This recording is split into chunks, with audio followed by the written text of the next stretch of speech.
नमस्कार मंडळी. वंचित बहुजन आघाडीला लोकसभेला खूप मोठं अपयश आलं.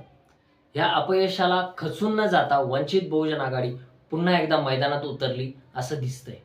विधानसभेच्या निवडणुका तोंडावर आल्यात आणि अशात वंचित बहुजन आघाडीने एक खूप मोठी घोषणा केली.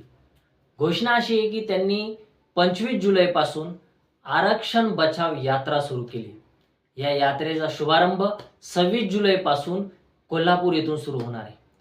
खरं तर याची पार्श्वभूमी बघता मराठा आणि ओबीसी वाद जो पेटलाय, आरक्षणाचा वाद जो पेटलाय, त्याला कुठेतरी थारा देण्यासाठी किंवा ते वातावरण कुठेतरी शांत करण्यासाठी, त्या वातावरणातून महाराष्ट्राला बाहेर काढण्यासाठी कुठेतरी उचललेले पाऊल आहे असं मी मानतो.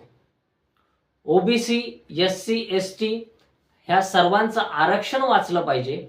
आरक्षणवाद्यांनी आरक्षणाच्या बाजूने उभं राहिलं पाहिजे, ह्यासाठी ही यात्रा आहे असं मी मानतो.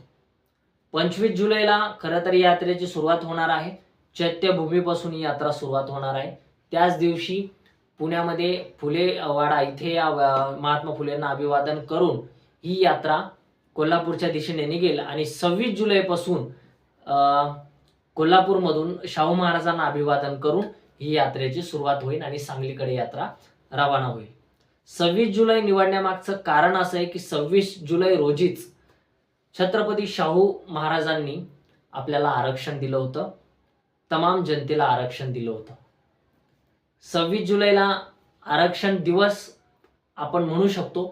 तोच दिवस बाळासाहेब आंबेडकरांनी निवडलाय आणि त्या दिवशीपासून महाराष्ट्राच्या प्रत्येक जिल्ह्यासाठी ही आरक्षण बचाव यात्रा निघणार आहे.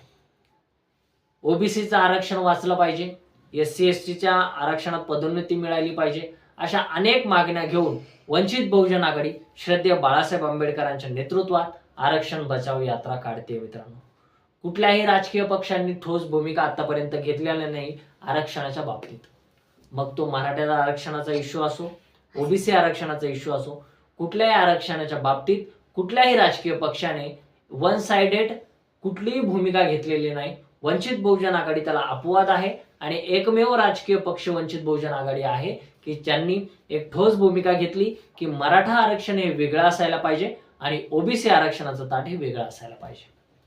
मराठा जे मनोज जरांगेंची मागणी आहे की मराठा समाजाला ओबीसी मधूनच आरक्षण मिळालं पाहिजे, सगळे सोयरेची अंमलबजावणी केली पाहिजे, ही मागणी मान्य करता येणार नाही अशी ठोस भूमिका वंचित बहुजन आघाडीची आहे. मराठा समाजाला आरक्षण दिलं पाहिजे, परंतु ते त्यांना सेपरेट दिलं पाहिजे. त्यांचं आरक्षणाचं ताट हे वेगळं असलं पाहिजे. ओबीसीच्या ताटामधलं मराठा समाजांना आरक्षण देता कामा नये अशी ठोस भूमिका वंचित बहुजन आघाडी आणि श्रद्धेय बाळासाहेब आंबेडकरांची आहे. मित्रांनो, तुम्हाला काय वाटतंय? विधानसभा तोंडावर आल्यात. ऑक्टोबर नोव्हेंबर मध्ये विधानसभेच्या निवडणुका होतील आणि अशामध्ये वंचित बहुजन आघाडीने ठोस भूमिका घेऊन आरक्षण बचाव यात्रा महाराष्ट्रात काढण्याचं ठरवलंय. या आरक्षण बचाव यात्रेचं सांगता 7 ते 8 तारखेला छत्रपती संभाजीनगरमध्ये होणार आहे आणि यामधून वंचित बहुजन आघाडीला काय फायदा होतोय, ओबीसी समाजाला याचा काय बेनिफिट होतोय, ओबीसी समाजामध्ये एक ताकद निर्माण होईल का की एखादा राजकीय पक्ष सरळ सरळ उघड उघड आमच्या बाजूने उभा राहतोय, याचा ओबीसी समाजाला धीर मिळेल का, पाठबळ मिळेल का, याबद्दल आपलं मत काय ते कमेंटमध्ये जरूर कळवा. व्हिडिओ आवडला असेल तर लाईक करा, चॅनलला सबस्क्राईब करायला विसरू नका. भेटूयात नव्या व्हिडिओमध्ये. धन्यवाद. जय हिंद.